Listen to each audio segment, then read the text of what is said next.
ጌታችን ይህንን ጉባኤ ባርክልን ጌታችን ሰላም ስጠን ፍቅር ስጠን ዛሬ ለሁላችን ሰላም ስጠን ፍቅር ስጠን ዛሬ ለሁላችን ሰላም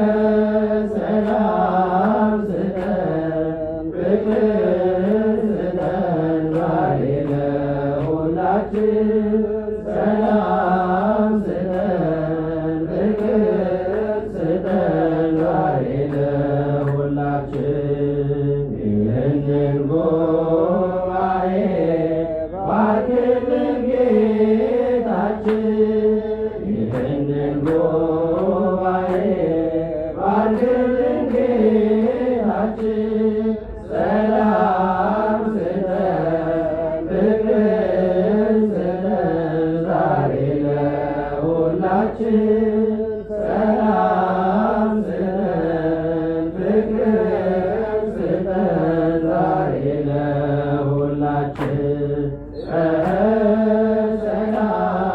ስጠን ፍቅር ስጠን ዛሬ ለሁላችን ሰላም ስጠን ፍቅር ስጠን ዛሬ ለሁላችን ይህንን ጉባኤ ባርክልን ጌታችን ይህንን ጉባኤ ባርክልን ጌታችን ሰላም ስጠን ፍቅር ስጠን ዛሬ ለሁላችን ሰላም ስጠን ፍቅር ስጠን ዛሬ ለሁላችን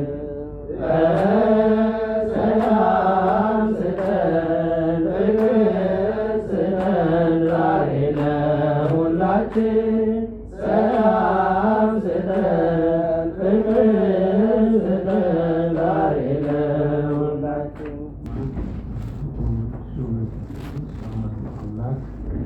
ክቡር አባቶችን ክቡራን አባቶችና ወንድሞቼ እህቶቼ በዚህ ስፍራ ያላችሁ ሁላችሁም በአምላካችን በእግዚአብሔር ስም እንደምን አላችሁ? እግዚአብሔር ይመስገን።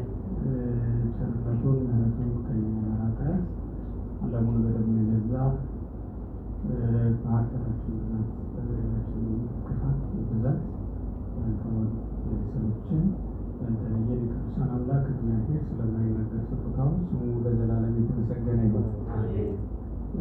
እንግዲህ ዛሬ ባለፈው ያቀረብነውን ስርዓተ ቤተክርስቲያን ለመለኮታዊ ጸጋ እና ለመላካዊ ማዕረግ ተሳትፎ የሚል ርዕስ ነው ልናነሳ የፈለግነው። የተነጋገርነው እሱን ነበር። እሱን ነው የምናነሳው ማለት ነው። በቤተ እግዚአብሔር ከሁላችንም ጋር ይሁን። የስርዓተ ቤተክርስቲያን ምስረታ በመጀመሪያ እንዲገባን ግልጽ እንዲሆን የሚያስፈልገው ትናንትም ለማንሳት እንደሞከርነው ስርዓተ ቤተክርስቲያን የተሰራበት ያስፈለገበት አንዱ ጥቅሙ አንዱ ዓላማው መላካዊ ማዕረግን ለማግኘት ለመለኮታዊ ጸጋ ለመብቃት የግብር ተሳትፎ እንድናደርግ ነው። ርዕሳችን በአንድ ድምፅ በሉት እስኪ ስርዓተ ቤተክርስቲያን ለመለኮታዊ ጸጋ ለመላካዊ ማዕረግ ተሳትፎ በቃላችሁ በቃላችሁ መስሎኝ እኮ አንድምታ ቢያስተምሯችሁም አልካፉም ለማለት ነበር።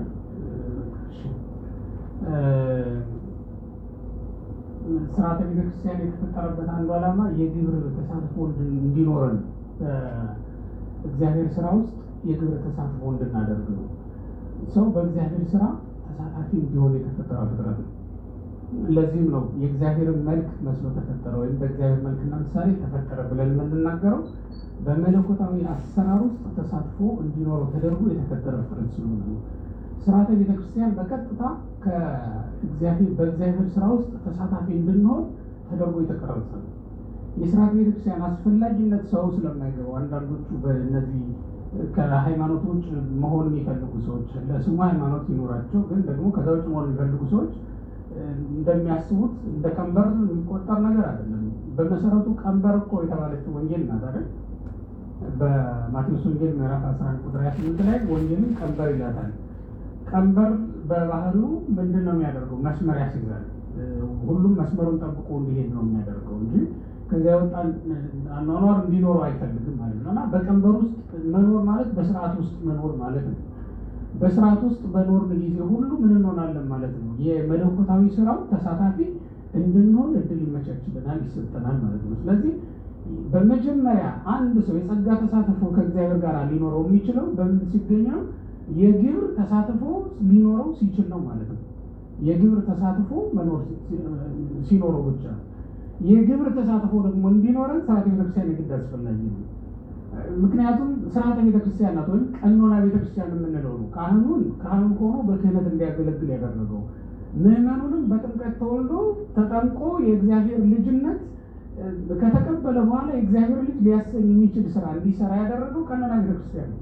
እና ቀኖና ቤተክርስቲያን ምን ያደርጋል? በመጀመሪያ የግብር ተሳትፎ እንዲኖረን ያደርጋል። ሁለተኛ የጸጋ ተሳትፎ እንዲኖረን ያደርጋል። ሶስተኛ የጸጋ ተሳትፏችን ወደ መላካዊ ባህሪ ወደ መላካዊ ማዕረግ እንዲያሳድገን ያደርጋል ማለት ነው። ያም በራሱ ጸጋ ነው። ግን ጸጋ በጥቂቱ ነው የሚጀመረው እንጂ በአንድ ጊዜ እዛ የሚደረስ አይደለም። እና መልአክ ወደ መሆን እንድናደግ ያደርጋል ማለት መልአክ ወደ መሆን እንድናደግ ነው ያደርገው። እና ስርዓተ ቤተክርስቲያን ለምንድን ነው የሚያስፈልገው? ለምንድን ነው የተሰራው? ባይኖርስ ያላችሁ እንደሆነ ከሌለማ የግብር ተሳትፎ ሊኖረን አይችልም ማለት ነው። በግብር ካልተሳተፍ ደግሞ ጸጋውን መሳተፍ በፍጹም አንችልም ማለት ነው። ለምሳሌ የጋብቻ ስርዓት አለ አይደል? የጋብቻ ስርዓት አለ። የጋብቻ ስርዓት አሁን በምታዩት መልኩ በስርዓተ ተክሊል ጊዜ እንደምትመለከቱት እንደዛ ባለ ሁኔታ የተሰራበት ምክንያት ምንድን ነው ከተባለ በዓለምም ስጋዊ ተሳትፎ አለው፣ መንፈሳዊ ተሳትፎ ያለው ስለሆነ ሁለቱንም ማግኘት እንዲችል ሁለቱንም ማስገኘት እንዲችል ተደርጎ የተሰራ ነው ማለት ነው። እና በእያንዳንዱ ነገር ላይ ስርዓተ ቤተክርስቲያን ወይም ደግሞ ቀኖና የሰራንበት ምክንያት ከእግዚአብሔር ጋር የግብር ተሳትፎ እንዲኖረን ስለሚፈልግ ነው። ቤተክርስቲያን የእግዚአብሔር የስራ ቦታ ናት። ሁላችንም ለሰራተኝነት ነው ተመልምለን የመጣነው። ምክንያቱም በቅዱስ ወንጌል እንዲጠቅሙ ስለተጻፈ የማቴዎስ ወንጌል ምዕራፍ 9 ላይ ስትመለከቱ ምን ይላል? ሰአልዎ ወእንከለ በዓለ ማኅደር ከመ ይወስክ ገባር ወለማኅደሩ። የመከሩን ባለቤት ለምኑት ምን እንዲጨምር? ለመከሩ ምን እንዲጨምር? ሰራተኛ እንዲጨምር ነው የሚለው። ሰራተኛ እንዲጨምር ለምኑት። ምክንያቱም መከሩ ምንድን ነው? ብዙ ነው፣ ሰራተኛው ግን ጥቂት ነው ተብሎ ነው። እና እናንተ አሁን የተፈለጋችሁት ለምንድነው ታውቃላችሁ? ሰራተኛው ጥቂት ስለሆነና መከሩ ብዙ ስለሆነ የተጠራችሁት የተመረጥነው ለዚያ ነው። ለሰራተኝነት ከተጠራን ደግሞ ምን ያስፈልጋል? ስርዓት ያስፈልጋል። የምንሰራበት በመጀመሪያ ተዋውለን ነው የምንገባው ማለት ነው። ህግ አለው እኮ ወደዛው ስራ ቦታ ስንገባ ህጉን በማቴዎስ ምዕራፍ 20 ላይ ታገኙታላችሁ። የማቴዎስ ወንጌል ምዕራፍ 20 ቁጥር 1 ላይ አሰሪና ሰራተኛ ህግ ዛሬ ታገኛላችሁ። አሰሪው ወደ ጎዳና ወጣ። በወጣ ጊዜ ከማለዳ ጀምሮ መቅጠር ጀምሮ ነበር ይላል። ማለዳ ይቀጥራቸዋል። 3 ሰዓት ሲወጣ ደግሞ ራቁታቸውን ዝም ብለው ስራ ፈቶ ነው ደግሞ ያገኛቸዋል። እነሱንም ወተካሩ በበዲናር እያንዳንዳቸውን አንዳንድ ዲናር ከፍላቸዋል ብሎ ተስማሙላቸው ይላል። አሁን ይህ ስምምነት ውል ነው። ይኸውልህ የስራ ውል ይባላል። ወደዚያ ክርስ መቶ የስራ ውል አለ። እኔ እንኳን ስመጣ ኤርፖርት ስንት እንዳናዘዙ ምን ሊሰራ ነው የምትሄድ? በቃ አላ በቃ ምንድን ነው የምትሰራው? ከዛ ቪዛ የሰጠኝ ድርጅት እንደዚህ ይታያል። በቃ ምን ሊሰራ ነው እሱ ይታያል። ወደ ቤተክርስቲያን ስንመጣ የሆነ ስራ ኖሮን ነው የመጣ ነው። ቤተክርስቲያን ስንመጣ ቦዘኔዎች አይደለም። እያንዳንዳችን የራሳችን የሆነ ስራ አለ፣ የራሳችን የሆነ አገልግሎት አለ። ለሰራተኝነት ነው ተመልምለን የመጣ ነው ማለት ነው። ወንጌል እንደዛ ስለ እና በዚህ ስራ ውስጥ ስናልፍ የራሳችን ሆኖ የሚሰጠን ደግሞ ጸጋ አለ እና የጸጋ ተሳትፎ እንዲኖረን ያደርገናል፣ ያስችለናል። ይሄ የስራ ተሳትፎ። ለዚህ ስርዓተ ቤተክርስቲያን ማለት ይህንን ጸጋ ለመሳተፍ የሚያስችል አሰራር ነው ማለት ነው። መለኮታዊ ጸጋ ምንድን ነው ስንል መለኮታዊ ጸጋ ስንል በሚታይ አገልግሎት የምንቀበለው የእግዚአብሔር ምሕረት ነው፣ የማይታይ ስጦታ ማለት ነው። መለኮታዊ ጸጋ የሚሰጥ ወይ ሲሰጥ አንመለከተውም። ከተሰጠን በኋላ ነው ልናውቀው የምንችለው ማለት ነው። እንዲህ ነው ብለን ልንናገረው የማንችለው ነው ማለት ነው። ለምሳሌ ዝናብ ምንድን ነው ብትባሉ እናንተ አሁን እንትላላችሁ፣ ከደመና ሲወርድ ታዩታላችሁ አይደል? በደመና እግዚአብሔር ቋጥሮ ከውቅያኖስ ሲያመጣው ታዩታላችሁ። የት ላይ ሲደርስ ነው የምናየው? ሰማይ ላይ ጠቁሮ በደመና እንመለከታል። ከዛ በፊት ግን አናየው። ይሄ እግዚአብሔር ስራ ነው። ልጅ ሲጸነስ እንዴት ነው ታውቁታላችሁ? ሳይንሱ የሆነ ነገር ሊነግራችሁ ይችል ይሆናል። ግን በቃ ምን ይሆናል ማለት ነው? ከአባት ዘር ከእናት ደም ከፍሎ ይሄ እግዚአብሔር ጥበብ ነው ማለት ነው። በቃ ያንን ይከፍልና ያዋህደዋል፣ ያገናኘዋል። እናት ማህፀን ውስጥ ከተቀመጠ በኋላ ነው ልናውቀው የምንችለው ማለት ነው። በልዩ መንገድ ብናውቀው እንኳን ልናውቀው የምንችለው እዛ ከተቀመጠ በኋላ፣ መጨበጥ መዳሰስ የምንችለው ደግሞ ሰው ሆኖ ተሰርቶ ካለቀ በኋላ ነው። ስለዚህ በሚታይ አገልግሎት የምንቀበለው የማይታይ ጸጋ ነው ማለት ነው። በሚታይ ደመና ውስጥ የማይታይ ዝናብ ተጠቅልሎ ይመጣልናል ማለት ነው። እንዴት እንደመጣ እግዚአብሔር ነው የሚያውቀው። ጸጋውም እንዴት እንደሚሰጥ የሚያውቀው እግዚአብሔር ነው። ለእያንዳንዳችን በእያንዳንዱ ቀን አገልግሎታችን በእያንዳንዱ ስራችን እና ድካማችን የሚሰጠንን ጸጋ ከእግዚአብሔር በስተቀር እንዴት እንደሚሰጠን የሚያውቀው ይሄ። በእያንዳንዱ ቀን በጸጋ እንዴት እንደምናድግ በመንፈስ በጸጋ ማደግ ይባላል አይደል? በሉቃስ ምዕራፍ 2 ላይ እንደምናነበው ያንን እድገት እንዴት እንደምናድግ እግዚአብሔር ነው የሚያውቀው። እኛ ብቻ ግን አድገን ነው የምናደርገው። እያንዳንዳችሁ መቼም በየቀኑ ስታድጉ እንዴት እንደምታድጉ አታውቁትም አይደል? አድጋችሁ ያገኛችሁት ወይም ልጆቻችሁ እንዴት እንደሚያድጉ በእያንዳንዱ ቀን ምልክት ብታደርጉ እንኳን ልታውቁት ትችላላችሁ። ልታውቁት አትችሉም። ወይም በእርሻ ቢኖራችሁ አለበለዚያ በራችሁ ላይ የሆነ ተክል ብትተክሉ እንዴት አፈሩን ሰንጥቀው እንደምትወጣ ልታውቋት ልትመረምሯት አትችሉም። ይሄ እግዚአብሔር ድርሻ ነው። ካደገ በኋላ ግን ማደጉን በየቀኑ ልታዩ ትችላላችሁ ማለት ጸጋም ልክ እንደዛ ነው። እና መለኮታዊ ጸጋ ማለት በሚታየው አገልግሎት የምንኖር ሰው የማይታይ የእግዚአብሔር ስጦታ ነው ማለት ነው።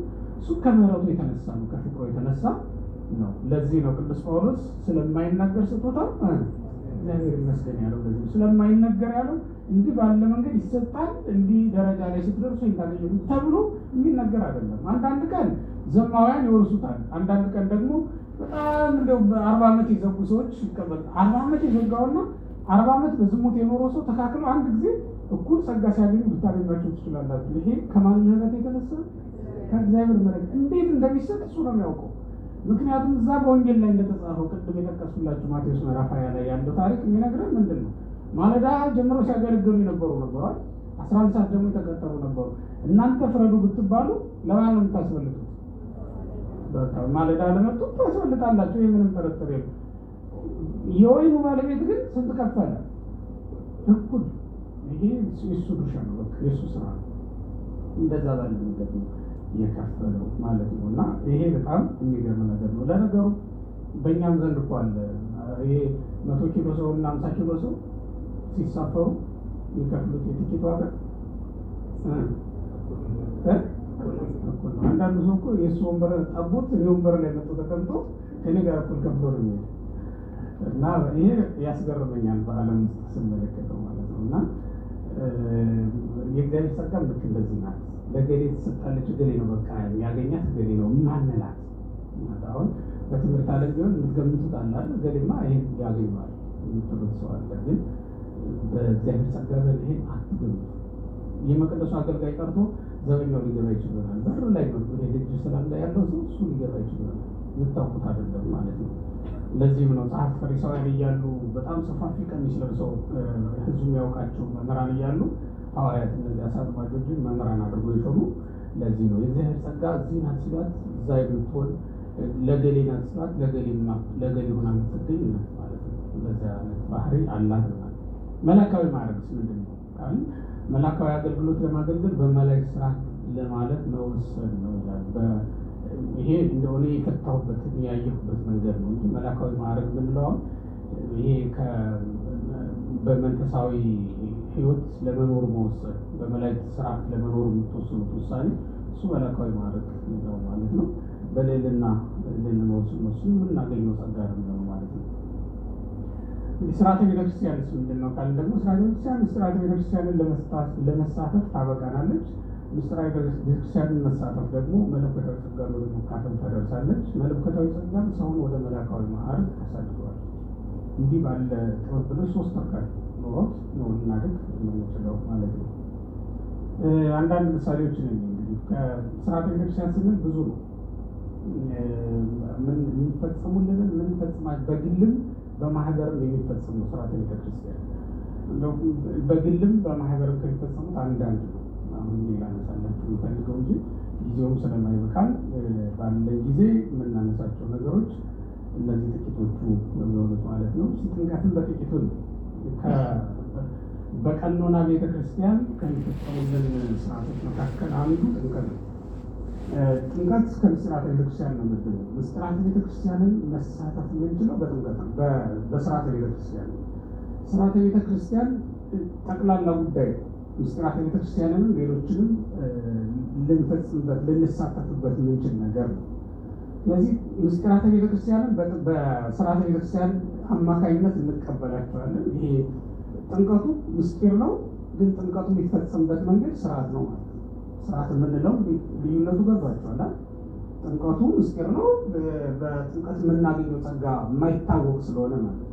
ጥምቀቱ የሚፈጸምበት መንገድ ግን ራሱ የቻለ ስርዓት ማለት ነው። ይሄ ጥምቀቱ የሚፈጸምበት መንገድ ማለት አጥማቂው ማን ነው?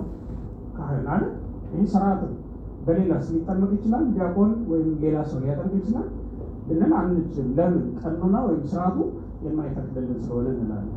የሚጠመቀው በምንድን ነው? በውሃ እንላለን። ከዛ ውጭስ በሌላ ነገር ሊጠመቅ ይችላል። በወተት ወይም በማር ልጠመቅ ቢል አንድ ሰው ሊጠመቅ ይችላል። ለምን? ቀኖናው ስለማይፈቅድ ነው እንላለን ማለት ይሄ ስርዓት ነው። የሚጠመቅበት ስፍራ የት ነው? ሶስት አይነት በስርዓተ ቤተክርስቲያን የታዘዙ ቦታዎች አሉ። በጎድጓዳ መሬት ሊሆን ይችላል፣ በጎድጓዳ ሳህን ውስጥ ሊሆን ይችላል፣ አለበለዚያ በወራጅ ወንዝ ሊፈጸም ይችላል። ከነዚህ ባሉ ሊፈጸም ይችላል። ከዚህ ውጭስ በሌላ በምንም ሊፈጸም አይችልም። ባልተጸለየበት ውሃ ስለጠመቅ ቢላል ሰው ይችላል? አይችልም። ይሄ ምንድን ነው? ስርዓት። ጥምቀቱ ምስጢር ነው፣ የሚፈጸምበት መንገድ ግን ስርዓት ነው ማለት ነው። እና እነዚያን ምስጢራት መሳተፍ የምታስችለን ስርዓተ ቤተክርስቲያን ናት።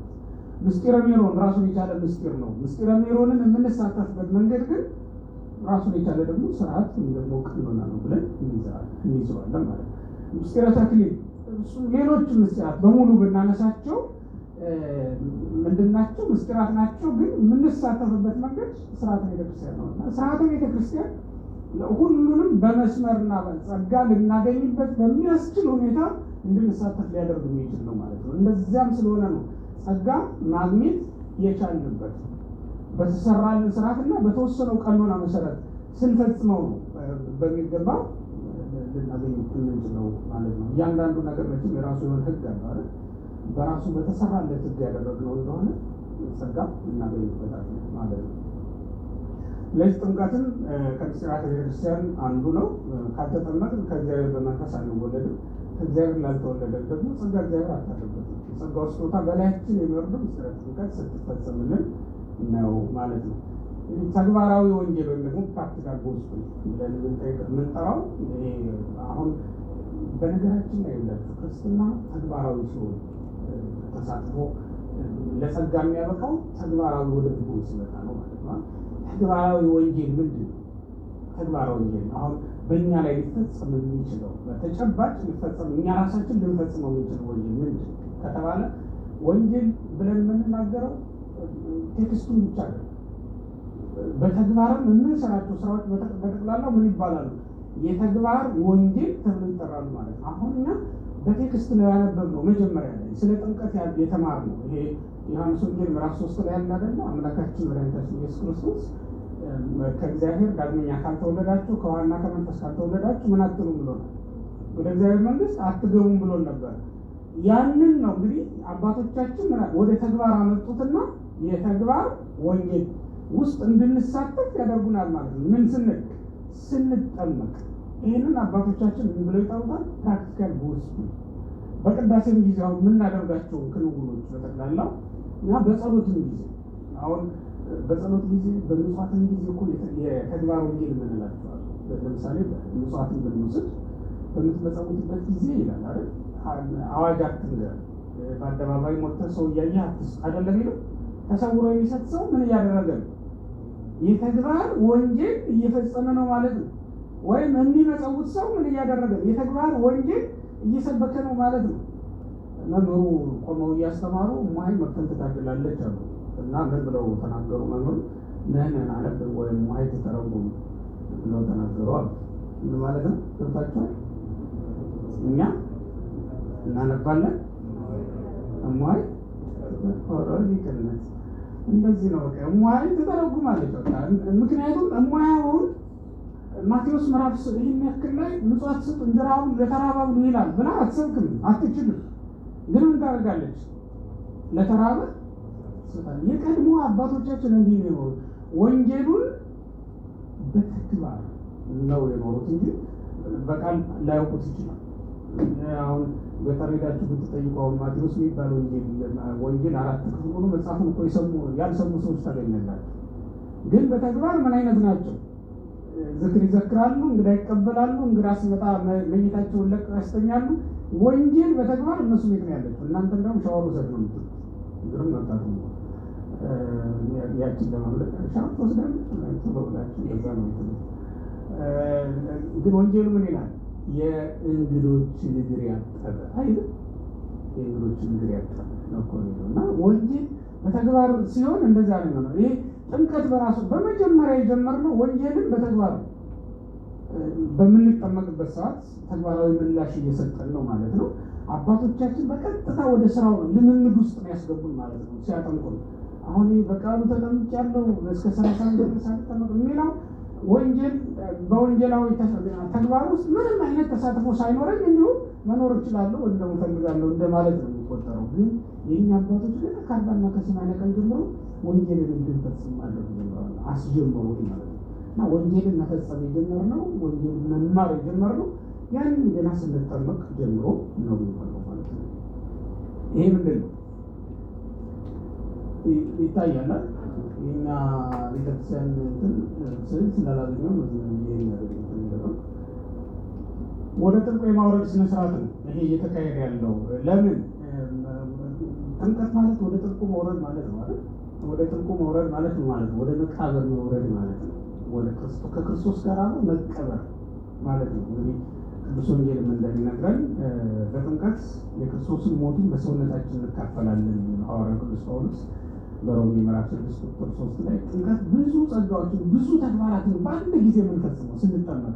ይሄ ትንሹም ነው። ያው ዝም ብዬ ለማሳያ ያክል ነው እነዚህን 5ቱን የጠቀሱላችሁ ያነሳሁላችሁ እንጂ በጣም ብዙ ነገር ነው በአንድ ጊዜ የምንፈጽመው። ብዙ የወንጌል ቃላት ነው፣ ብዙ የወንጌል ትእዛዛትን በአንድ ጊዜ ስንጠመቅ እንፈጽማለን። የመጀመሪያው የክርስቶስ ሞቱን በሰውነታችን መካፈል ነው የምናደርገው። ወደ ጥልቁ እንወርዳለን። ያ ማለት እንደተቀበርክ እቀበራለሁ፣ እንደሞትክ እሞታለሁ ማለት ነው። ከዛ በኋላ ሞተናል። በቃ ሞት ለምን ከክርስቶስ ጋር አብረን ተሰቀልና እዛ ላይ በቃ በተጠመቅን ጊዜ በገላትያ ምዕራፍ 5 ቁጥር 24 ላይ ከክርስቶስ ጋር አብረን ሰውነታችን ሰቀል ነው ማለት ነው። ከዚያ በኋላ ምንድን ነው የምንለው እኛ? ቅዱስ ጳውሎስ እንደተናገረው ዓለም በእኔ ዘንድ የሞተች ናት፣ እኔም በዓለም ዘንድ የሞትኩ ነኝ ብሎ ነው የተናገረው። ዓለም ልትረሳችሁ እናንተም ልትረሷት ትችላላችሁ። ሁለታችሁ ቃል ኪዳን የላችሁም። ከዛ በኋላ ቃል ኪዳናችሁ ከማን ጋር? ከክርስቶስ ጋር ብቻ ነው ቃል ኪዳናችሁ። በቃ አዲሱ ሰነድ ላይ ተዋውላችኋል፣ ተስማምታችኋል ማለት ነው። አዲስ ቤተሰብ መስረታችኋል። አዲስ ቤተሰብ ከመላእክት ጋር ሥላሴን እናትና አባት መላእክትንና ጻድቃን ሰማዕታትን አክስት አጎት ወይም ቤተሰብ አድርጋችሁ አዲስ ቤተሰብ ታውቃችኋል። አዲስ ቤተሰብ መስረታችኋል ማለት ነው። ካገባችሁ በኋላ እናቴ ቤት ነው ማድረግ ዛሬ ብትባል እሺ ይላል አለቀለት በዛው ሻንጣሽን ይዘሽ ሌላት ይችላል ማለት ነው። ወይም እሱ ልክ እንደዛው። ምክንያቱም አዲሱን ተዋውላለች፣ አዲስ ቃል ኪዳን ተገብታለች።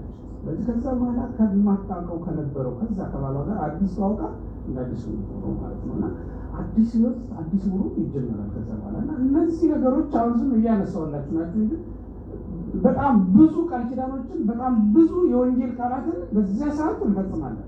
በወንጌል በተጠመቅን ጊዜ የምንፈጽማቸው ናቸው እነዚህ ሁሉ ውስጥ የምንከታቸው። ስለዚህ በጥምቀት በራሱ ወደ ተግባር የምታስገባ አዲስ ህግ ናት።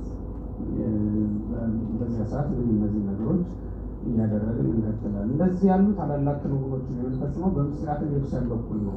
ስርዓተ ቤተክርስቲያን እነዚህ ምስጢራት የሰው ልጆች የሚካፈሉበት መንገድ ነው። የሰው ልጆች እነዚህ ሁሉ ምስጢራት የሚካፈልበት መንገድ ስርዓተ ቤተክርስቲያን ተብሎ ነው የሚጠራው ማለት ነው። በስርዓተ ቤተክርስቲያን አማካኝነት ሊፈጸም የሚችል ነገር ነው። ከዚያስ ወደ መላካዊ ማዕረግ ደግሞ ማድረግ ይሰጠናል ማለት ነው። የጸጋ ሁሉ በር በሆነችው በጥምቀት ስንገባ ወደ ሌላ ጸጋ እንሸጋገራለን። እሱም በመላእክት ዝማሬ በእግዚአብሔር ፊት ቆመን መዘመር ነው። በዚህ ስንደርስ በመላእክት ማዕረግ ተሰልፈን ማገልገል እንጀምራለን ማለት ነው። ያቺ የምስጋና ጊዜ ደግሞ የቅዳሴ ሰዓት ናት ይላል። እንግዲህ ተወለድን አይደል ከእግዚአብሔር፣ ከዛስ መላካዊ ማዕረግ ነው የሚሰጠን ማለት ነው እና የምናገለግለው ከዛ በኋላ ተልእኳችን ሁሉ ከማን ጋር ይሆናል? ከመላእክት ጋራ ይሆናል ማለት ነው። መላእክት በጥምቀት እኛን አይሳተፉም። በጥምቀት ጊዜ ከሰማይ የብርሃን ልብስ ይዘው ይወርዳሉ። የጥምቀት በዓላችንን አብረው ያከብራሉ። አንድ ሕፃን በሚጠመቅ ጊዜ የብርሃን ልብስ ከሰማይ ተቀብለው የብርሃን አክሊል ይዘው የሚወርዱ መላእክት አሉ። የጥምቀት በዓላችንን ለማክበር የሚወርዱ መላእክት አሉ። ምክንያቱም ጌታ በተጠመቀ ጊዜ ዮርዳኖስ በእሳት ተከቦ ነበር አይደል? ከዛስ መላእክትን በዓሉን ለማክበር ተገኝተው ነበር ይላል ታሪካችን። እንደዛ ልክ እንደዛውን አንድ ሕፃን በሚጠመቅበት ጊዜ የሚወርዱ መላእክት አሉ። ነጫጭ ልብሶችን ከሰማይ ተቀብለው ያችን ነፍስ ለማጎናጸፍ የሚመጡ መላእክት አሉ። ይሄ ይደረጋል። በዚያ ቀን ግን መላእክት በጥምቀት እኛን አይሳተፉም። ከዚህ በኋላ ባለው አገልግሎት ግን አብረን ነው የምንሳተፉ። ከዚህ በኋላ ባለው አገልግሎት ግን አብረን ነው። በተለይ በቅዳሴ ጊዜ ባለው አገልግሎት እኛም የምንዘምረው እንደ መላእክት ሆነን ነው የምናገለግለው ከመላእክት ጋር ከመላእክት እንዳንዱ ሆነን ነው የምናገለግለው ማለት ነው እና እንደ ቅዳሴው ብቻ ባጭሩ ነው። ስለ ቅዳሴ ብቻ ትንሽ ነገር አንድ አምስት ጉዳዮች አስቼ እነሱን ልነግራችሁ የፈለኩት ዛሬ ማለት ነው እና አሁን በበሩ ገብተናል። በበሩ ከገባን በኋላ የምንሳተፍበት ጊዜ የእኛ ቤተክርስቲያን ፎቶ ባገኝ ደስ ይለኝ ነበር ለመናገር። በእርግጥ ይህም ሰልፉ በጣም ደስ የሚል ነው። ቅዳሴ በበት የሚፈጸም አገልግሎት ታውቃላችሁ አይደል? ቅዳሴ ለምንድን ነው ለብቻ ያለው? በማህሌት ጊዜ ትኖሩ ባትኖሩ ችግር የለም አይደል? ማለት አትገደሉ። በቅዳሴ ጊዜ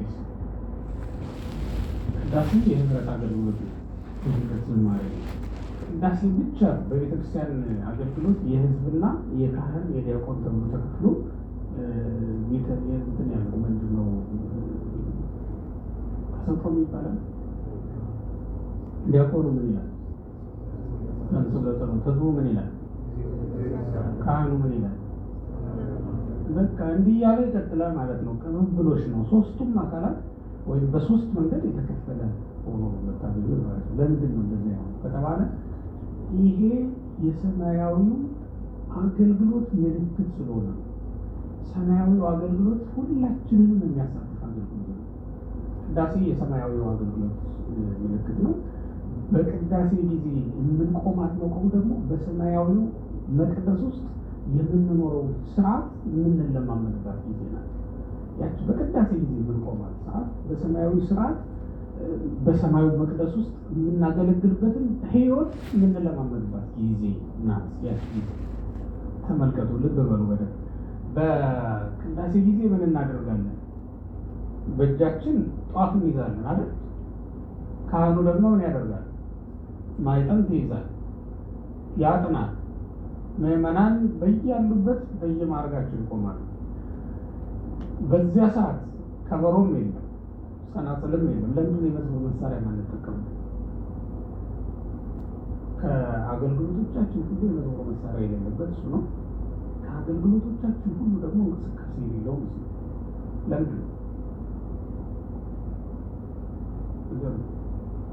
ለምንድን ነው?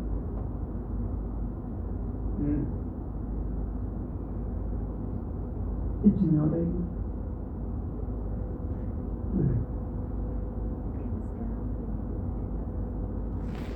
አይ እና በከበሮ ቢሆን ምን ይጎዳል? ደመቅ ይላል። እንደው በኦርጋን የበለጠ በከበሮ ይሄ ድምፅ የሚያሳምረው አካባቢ ያሆነ ይሄ እንዚራው ክራሩ ድምፅ ያሳምራል። የሌሊት የደካማ ዘማሪ በዛ ተሸፍኖ ነው የሚዘምረው ብዙ ጊዜ እና ድምፅ ያሳምራል። ለዚያ ከዚያ አይሆንም ነበር። ተጀምሮም ነበር አይደል? ቤተክርስቲያን የሆነ ጊዜ የሆነ ዘመን ላይ ተጀምሮ ነበረ ይባላል። በታሪክ የሰማነው በኋላ ያው ይሄ የታድሶ መንፈስ ገብቶ ነበር የሆነ ጊዜ እና ከመካነ ኢየሱስ ቤተክርስቲያን ጋር አብረው ያገለግሉ የነበሩ አድባራት ነበሩ ይባላል። አዲስ አበባ እና ጀምሮ እንደነበረ ይነገራል። ስለዚህ ለምንድን ነው ያ ይሄኛው ሌላም አሁን እንቅስቃሴ የለም ባለበት ጸጥ ብለን ቆመን ነው የምናገለግለው የምንቆመው። ካህኑ ግን እየዞረ ያጥነናል። ለምንድን ነው እየዞረ የሚያጥነው? ያው በጣም የሚገርም ምስጢር ነው ያለው። በነገራችን ላይ የቅዳሴ ጊዜ አብሳችሁ የማትጨርሱት ምስጢር ነው። በልባችሁ ይወጣ ነው ያለው። በተመስጦ ሆናችሁ ስትመረምሩትና ስትመለከቱት በጣም የሚደንቅ ጊዜ ነው። ዘወዱ ጊዜ ባርኩት ያሉ አባቶቻችን በጣም የሚያደንቁት ጊዜ ነው። ከዚያስ የሚመጠን ግርም ሳትለት ብሎ ካህኑ ጋር በመጀመሪያ እኮ ነው ይህች ሰዓት ምን ያህል የምታስፈራ ናት፣ ምን ያህል የምታስደነግጥ ናት። መንፈስ ቅዱስ ከሰማይ ሰማይ ትኖርባት ይህንን እንስት የሚያከብርባት ብሎ ይናገራል። በዛ ሰዓት ማለት ነው። ይሄ በጣም አስገራሚ ሰዓት ነው። እውነት ለመናገር ለምን ካላችሁ በጣም የሚያስደነግጠው በጣም የሚያስገርመው ምድራዊ ህብስት ይዘን እንገባለን፣ ሰማያዊ ህብስት ይሆንልናል። ምድራዊ ጽዋ ይዘን እንገባለን። ወይን እኮ ነው ቀድተን በታቦቱ ላይ የምናስቀምጠው መጀመሪያ። በቅዳሴው መጨረሻ ላይ ግን ወይን እንደሆነ ያበቃል። ምን ይሆናል? ደመ መለኮት ይሆናል። ከክርስቶስ ጎን የተቀዳውን ደም ፍጹም ደም ሆኖ ያልቃል ቅዳሴው ማለት ነው። ይህ በጣም አስገራሚ ያደርገዋል ጊዜውን። መንፈስ ቅዱስ የሚወርድበት ሰዓት ነው። ለምዕመናን ሁሉም ይሰጥበት። ይሄ በየትኛውም ቤተክርስቲያን ውስጥ ሆነን ብናስቀድስ፣ ብንሳተፍ፣ ብንኖር ኃጢአተኛም ይሁን ጻድቅ ካህን ገብቶ ይቀድስ፣ ማንኛውም ሰው ቢቀድስ፣ ማንኛውም ሰው ቢገባ መንፈስ ቅዱስ መውረዱ አይቀርም። ስጋውና ደግሞ መለወጡ አይቀርም። ይህ ይደረጋል። እስከ ዕለተ ምጽአት ድረስ ቤተክርስቲያን ይጸና ሳታቋረጥ ይዘው ትኖራለች ማለት ነው። እና በዚህ ሰዓት የማያስደንቅ ነገር የለም። እና ማይጠንቱ የምንድን ነው? ማይጠንቱ የመንግስተ ሰማያት መዓዛ ምሳሌ ነው። በምድር ሳለን መንግስተ ሰማያትን በመዓዛ እንድንቀምሳት ስለተፈለገ ነው እንድናሻትተው በየመሃላችን እየገባ ቄሱ የሚያጥ ነው። ለዚህ ነው የዕጣን ሰዓት ተመድቦለታል። በዚያ ሰዓት መጣትና ያን የዕጣኑን መዓዛ ባሸተታችሁ ጊዜ መንግስተ ሰማያትን መዓዛ ትዝ እንዲላችሁ በጥቂቱ የመንፈስ ቅዱስን መዓዛ እንድታሸቱ ነው የተደረገው። መብራቱ ጻድቃን በመንግስተ ሰማያት ያበራሉ አይደል የሚለው፣ በአባታቸው ቤት ያበራሉ ነው የሚለው እና ያንን ለማሳየት ነው አብርተው የሚታዩ ጻድቃን መብራታቸውን ይዘው የሚጠባበቁ ጻድቃን አለ። በማቴዎስ ወንጌል ምዕራፍ 5 ላይ እነሱን ለመምሰል ያንን መብራት ይዘን የምንቆመው በመቅደሱ ውስጥ ምንም አይነት መብራት ቦገብ ያለ ቢሆንም እንኳን እጃችን ላይ ያ ነገር አይጠጣም። ለምን ጻድቃን እንደዛሁ እንኳን ጠብቁት ክርስቶስ በመጣ ጊዜ እያበራ ነው የምንቀበለው ማለት ነው። እና ሁላችንም እያበራ ነው የምንቀበለው ማለት ነው። ከዚያስ የመዝሙር መሳሪያም ሌላም ነገር አሁን በመንግስተ ሰማያት እንዲህ አይነት ነገር የለም። የመዝሙር መሳሪያው ከበሮ ጸሎቱ እሱን ይዘን አይደለም እናመጣ በተመስጦ ነው መንግስተ ሰማያት ውስጥ በነገራችን ላይ ምስጋናው ራሱ በተመስጦ በአርምሞ የሚፈጸም ነው። የመንግስተ ሰማያት ከመደነቃችን የተነሳ ማለት ነው። ብለን የምናደንቅበት በአንክሮ ተውጠን ያ ነው እኮ ምስጋና። በመንግስተ ሰማያት ያለው ምስጋና እሱ ነው። ጻድቃን በጣም ሲበቁ መዝሙረ ዳዊትን ከሰኞ እስከ ዓርብ ድረስ ከቅዳሜ ድረስ በቃ መዝለቅ አይደለም ዋና ዓላማቸው መደነቅ ነው። በእግዚአብሔር በጌትነቱ ስራ ይደነቃሉ። ሲያደንቁ ብሎ ያድራሉ። ያ ነው ምስጋናቸው። በቃ ምን ጊዜ የአካል ልቦናቸው ሲፈልቅ ይኖራል ማለት አያቋረጥም። ዝም ብሎ ያንን ሲያደንቁ ያንን በዛ ሲመሰጡ ነው የሚኖሩት። የጌትነቱን ነገር እየተመለከቱ በዛ ሲደነቁ ይኖራሉ ማለት ነው። እና አሁን በቅዳሴ ጊዜ ሁላችን በየያለንበት በየማዕረጋችን ነው የምንቆመው። እንደሚታወቀው በየማዕረጋችን መንግስተ ሰማያትን ገብተን ልክ እንደዛው ቆመን በቃ ማመስገን ብቻ በተፈቀደልን መሰረት ቆመን ማመስገን ማገልገል ነው የሁላችንም ድርሻ ማለት ነው። ለዚያ ነው በመዝሙር መሳሪያም ሳንጠቀም ሌሎችንም ነገሮች ሳንጨምር በየያለንበት በየስፍራችን ምንም አይነት እንቅስቃሴ ሳናደርግ እንዲሁ እንላለን። ምክንያቱም የመገረም የመደነቅ ጊዜ ስለሆነ ነው ማለት ነው። ሌሎች ምክንያቶች ይኖራሉ። በዛ ሰዓት ሁሉም ሰው ኃጢአቱን ከማሰብ በስተቀር ሌላ ነገር ዕዳ ሳይኖርበት እችን እያሰበ እዛ ቆሞ እንዲያገለግል ነው የሚፈልገው ማለት ነው። እንዲህ ባለ ሁኔታ ሁላችንም እንዲሁ እናገለግላለን ማለት ነው። ወደ መንግሥተ ሰማያት ስንገባ እንዲሁ በማህበር የምንጀምረው የምናገለግለው የምንኖረው እንደዚያ ነው ማለት ነው። ስለዚህም ወደ ቅዳሴ በሚመጣ ጊዜ አንድ ሰው ምን እያሰበ ነው የሚመጣ ማለት ነው? ጌታ የተሰቀለበት ጊዜ ላይ እንዳለ ዕለተ ዓርብ ላይ እንዳለ የሚያስብ አላለፈም። ዕለተ ዓርብ ማለት ዛሬ ነው ብሎ ያስባል። አይሁድ ሊኖሩ ይችላሉ። እሱን ይረሳና ምንድን ነው ያስበው? ዕለተ ዓርብ ነው ዛሬ፣ ጌታ የተሰቀለበት ቦታ ላይ እሄዳለሁ ብሎ እያሰበ ነው የሚመጣው ማለት ነው። ኃጢአተኛ ቢሆንስ? ኃጢአተኛ ቢሆንም እንደ ፈያታዊ ዘይማን ኃጢአቱን እየተናዘዘ ይመጣል እንጂ ለመቅረት በፍጹም አያስብም ማለት ነው። እና በኃጢአቱ ተናዞበት ጸጋ ተቀብሎበት ኃጢአተኛ ሆኖ ይመጣል፣ ጻድቅ ሆኖ ይመለሳል። እንደዛ ሆኖ እንደሚመለስ እያሰበ ነው የሚመለሰው ማለት የሚመጣው ማለት ነው።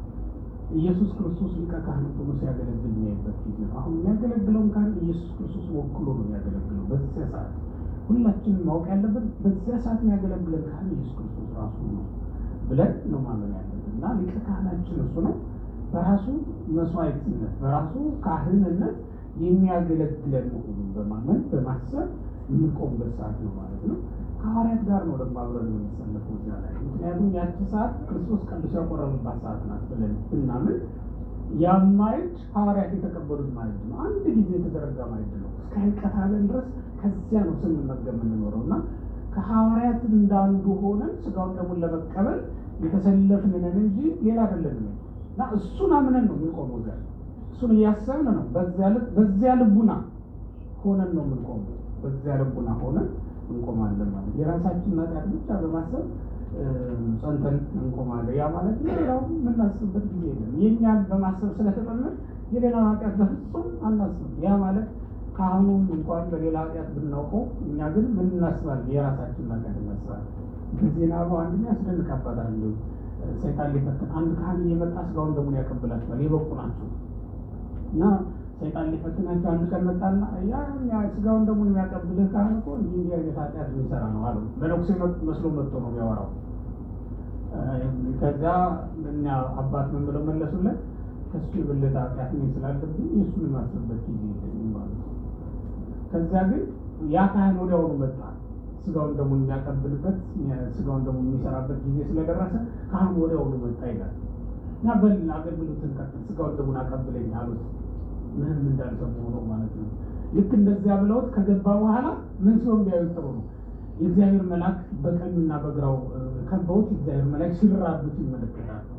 እና በጣም ጸጋው ትልቅ የሆነ ካህን ሆኖ ጸጋው የዛን ቀን ተገለጸላቸው። ያችን ፈተና ስላለፏት ማለት ነው። እና ስለ ካህኑ የሰማችሁት ነገር እንኳን ቢኖር በእናንተ ልብ ውስጥ በፍጹም ልታስቀምጡት አይገባም። ምክንያቱም ያንን ካህን እናንተ በማታውቁት መንገድ እግዚአብሔር ልዩ ጸጋ የሰጠው ካህን ሊሆን ይችላል። የምታውቁት ነገር የለም። እሱ ብቻም አይደለም፣ ስለ በደሉ ሊቀጣው የሚችል እግዚአብሔር ነው። እናንተ ስላልሆናችሁ እግዚአብሔር ግን እናንተ ስላልሆናችሁ። መቼስ በሁለት ወንበዴ መካከል መሰቀሉን ያሰበ ያወቀ ሰው ቢኖር እዛ መካከል አሁን ጴጥሮስ ወይም ሌሎች ሐዋርያት በቀኝና በግራ የተሰቀሉ ወንበዴዎች ናቸው ብለው ቢነግሯቸው ምን ብለው ሊያስቡ ይችላሉ? አይ ወንበዴ ከሆኑማ እነሱ ጋር እንወርዳሉ ብለው ነው አይደል ያስቡ። ግን እንደዛ አይደለም የሚሆነው። ታሪክ ተቀይሯል ማለት ነው። እና በእግዚአብሔር ዘንድ ታሪክ ምን ጊዜ እንደሚቀየር የምናውቀው ነገር የለም። ስለዚህ ምን ጊዜም ከራሳቸው ኃጢአት በቀር ምንም ነገር ትዝ ሊላቸው አይገባም። ምክንያቱም የቆማችሁት መስቀሉ ስር ነው። የቆማችሁት በዕለተ ዓርብ ነው። ያለንበት ቀኑ ራሱ ዕለተ ዓርብ በዕለተ ዓርብ ማንም ከራሱ ኃጢአት በስተቀር ሌላ ሊያስብ አይችልም። ለዚህ ነው እንደውም በመጽሐፈ ቅዳሴ ሆይ ሀሉ በዝንቱ በዝንቱ መካን ዘተሌላ አጣው በዚህ ቦታ ኃጢአትን እያሰብክ ቁም ወንድሜ ሆይ፣ ሌላ ነገር አታስብ፣ ልብህንም ከዚህ ወደ ውጭ አታውጣ ብለው የሚናገረው መጽሐፈ ቅዳሴ አንዱ አዋጅ እሱ ነው ማለት ነው። እና ሁላችንም የራሳችንን ኃጢአት ከማሰብ በስተቀር ሌላ ማናስብበት ሌላ ማሰብ ማንችልበት ጊዜ ነው ቅዳሴ ጊዜ የምንለው ማለት ነው። በዚህ ይህን ሁሉ ተጋድሎ የምናየው በነገራችን ላይ ላችሁ ከራስ ኃጢአት አልፎ ሌላ ነገር የራስን ኃጢአት ብቻ ማሰብ በሌላው አለመፍረድ በራሱ ተግባራዊ ወንጀል ነው። ምክንያቱም ወንጀል ምን ይላል? አትፍረድ አይደለም? አትፍረድ የሚለውን ቃል እየፈጸመ ነው ማለት ነው። እና የተግባር ወንጌል ማለት አንዱ ለጸጋ የሚያበቃው ነገር እሱ ነው። ካልፈረድክ አይፈረድም። ምክንያቱም አትፍረድ የተባለው ለምንድን ነው? እንዳይፈረድብን ማለት እኮ ነው። ከፈረድክ የግድ ነው ይፈረድብሃል። ሰው ባይፈረድብህ እግዚአብሔር ይፈረድብሃል። ስለዚህ አትፍረድ፣ የተኮንኑ ከቤት የተኮንኑ እንዳይፈረድባችሁ ትፍረዱ ነው የተባለው። ስለዚህ እንዳይፈረድብን ነው እንዳንፈርድ የታዘዝነው ይዘውን እናያለን። ማዕረጋችን በዚህ ሰዓት በቅዳሴ ጊዜ ከመላእክት ጋር ነው። እዚህ ላይ የምትመለከቱት አሁን ሰዎች ጭምር ናቸው አይደል የሚዘምሩት። ከላይ ሥላሴ አሉ። ከዚያስ በጎንና በጎን ለማን ይታያቸዋል? መላእክት አሉ፣ ካህናተ ሰማይ አሉ። ከታችስ እመቤታችንን ጨምሮ ብዙ ቅዱሳን አሉ ማለት ነው። እንደዚህ ሆኖ የተያያዘ ነው። መቅደሱ አንድ ነው። ላይና ታች አንድ አይነት አገልግሎት ነው የሚሰጠው ማለት ነው። ላይና ታች አንድ አይነት አገልግሎት ነው እየተሰጠ የሚገኘው ማለት ነው። አሁን ታች ሌላ ክፍል ቢኖርና ሌላ ጉባኤ ቢኖር ድምፄም ምስሌም ታች ቤት ታች ያለው ጉባኤና ይሄ ጉባኤ በአንድ መምህር በአንድ አይነት ትምህርት በአንድ ጊዜ መማር ይችላል አይችልም? ይችላል። ለምሳሌ ይሄ አሁን ቀጥታ ስርጭት ቢሆን ይህንን የሚመለከቱ ሰዎች እና እዚህ እየተማራቸው ያላችሁ ሰዎች የምትማሩት ትምህርት የተለያየ ነው አይደለም። ስለዚህ እዚህ መቅደስ ውስጥ ታችኛው መቅደስ ውስጥ የምናገለግል እኛና በሰማይ ካለው መቅደስ ውስጥ የሚያገለግሉ ካህናት የምናገለግለው አገልግሎት የተለያየ አይደለም። የምናገለግለው አምላክስ የተለያየ ነው። ለአንድ መንበር እንሰግዳለን፣ ለአንድ ንጉሥ እንገዛለን፣ ለአንድ ንጉሥ ምስጋና እናቀርባለን። ተመልከቱ፣ በጣም የሚገርም እኮ ነው። እና የላይኛውም የታችኛውም አገልግሎት ተመሳሳይ ነው። በቅዳሴ ጊዜ ማንኛውም ሰው ማዕረጉ እንደ መልአክ ሆኖ ነው እንዲያገለግል የታዘዙ። ለዚህም ነው በቅዳሴ ጊዜ መላእክት ዙሪያውን ከቦን አብረው የሚቆሙት ማዕረጋችን ተመሳሳይ ስለሆነ ነው። በልደት ቀን ቤተልሔም አልተገኘንም ማለት ስላልተገኘን እንደ እረኞች ከማን ጋር አልዘመርንም? ከመላእክት ጋር አልዘመርንም። ትክክል። የልደቱ ስፍራ የቆማችሁበት ስፍራ ነው። እረኞች ማለት እኮ እናንተ ናቸው። የምትዘምሩት ዝማሬ እኮ ዛሬ ያን ጊዜ መላእክት ከኖሎት ጋር የዘመሩት ዝማሬ እኮ አታውቁም እንዴ? ስለዚህ አሁን ቤተልሔም ውስጥ እንደተገኛችሁ ትበሩት። የበረቱ ክርስቶስ የተወለደበት በረት በር ላይ ነው የቆምነው። እንድናመሰግነው ተጠርተን መጥተናል። መልአኩ ጠርቶን መጥተን ዙሪያችሁን መላእክት አሉ፣ አብረዋችሁን የዘመሩ መላእክት ብቻችሁን አይደላችሁ። ይህ በፍጹም ልታምኑ ይገባችኋል፣ ሊታወቁ ይገባል። እንኳን መላእክት በአጸደ ነፍስ ያሉ ቅዱሳን ራሳቸው መጥተው አብረውን ያገለግላሉ። በአባ ብንያሚን ስንክሳር ላይ እንደተጻፈው አባ ብንያሚን የእስክንድርያ ፓትርያርክ ነው። 4ኛው ክፍለ ዘመን ላይ የነበረ ፓትርያርክ እና የአባ መቃርስን ቤተ መቅደስ እያከበረ እያለ አባ መቃርስ በአጸደ ነፍስ ሆኖ ሊኖር ነው እና የዛን ቀን በዓሉን ሊያከብር አብሮ ከአባ ብንያሚን የሚቀድስበት ቤተ መቅደስ ውስጥ አባ መቃርስን ቆሞ ነበረ። በአጸደ ነፍስ ያለው በአካለ ነፍስ ማለት ነው። ለአባ ብንያሚን ለፓትርያርኩ ምን መስሎ ይታየዋል? ጽሕሙ የተንገረገገ መነኩሴ ሆኖ ነው የሚታየው እና ደስ አለው ግርማ ሞገሱ። ይህንን መነኩሴ ኤጲስቆጶስ ላድርግና አንድ ሀገረ ስብከት ልስጠው እያለ ያስባል። መልአኩ ግን ምን አለው? ይሄ እኮ አባ ብንያሚን ይህ እኮ አንተ ልትሾመው የማትችለው የመነኮሳት አባት መቃርስ ነው ብሎ ነገረው ይላል እና በአጸደ ነፍስ ያሉ ቅዱሳን ሁሉ አብረው የሚሳተፉበት አገልግሎት ላይ ነው የቆማችሁት። ቀላል ነገር እንዳይመስላል። ስለዚህ ያን ጊዜ ማንኛውም ከኛ መካከል ማዕረጉ ከማን ጋር ነው? ከመላእክት ጋር ነው። እንደው እውነት ለመናገር የኢትዮጵያ ቤተክርስቲያን በጣም ጥንቅቅ ያለች መሆኗን እኮ የምታውቁት አለባበሳችን ራሱ ነጭ በነጭ ነው። ማንን ለመምሰል? መላእክትን ለመምሰል፣ ሌላ እኮ አይደለም። ምክንያቱም በትንሣኤው ዕለት ትንሣኤውን ለማየት ወደ መቃብሩ ብንሄድ መላእክትን አገኘናቸው። ምን አይነት ልብስ ለብሰው? ነጭ ልብስ ለብሰው። የዕርገት ዕለት ጌታ ሊያርግ ነው ተብሎ ዕርገቱን ለማየት ብንወጣ ወደ ደብረ ዘይት መላእክትን አየናቸው። ምን ለብሰው? ነጭ ልብስ ለብሰው። ክርስቶስን ግርማ መለኮቱ ሊገለጥ ነው እና ደብረ ታቦር እንወጣ ምስጢር ለማየት ብለን ብንወጣ ክርስቶስን በግርማ መለኮት አየ ነው። ምን ለብሶ? ነጭ ልብስ ለብሶ። አሁን ክርስቶስን መስለን መላእክትን መስለን የምንቆምበት ይሄ ስፍራ እንዴት ደስ ይላል! አለባበሳችንም እንደ መላእክት እንዲሆን የተደረገው ማዕረጋችንም ግርማ ሞገሳችን ሁሉም እንደማን ስለሆነ? እንደ መላእክት ስለሆነ ነው።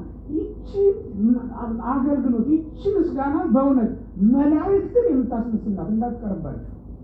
መላእክትን መምሰልን ማን ይጠላል?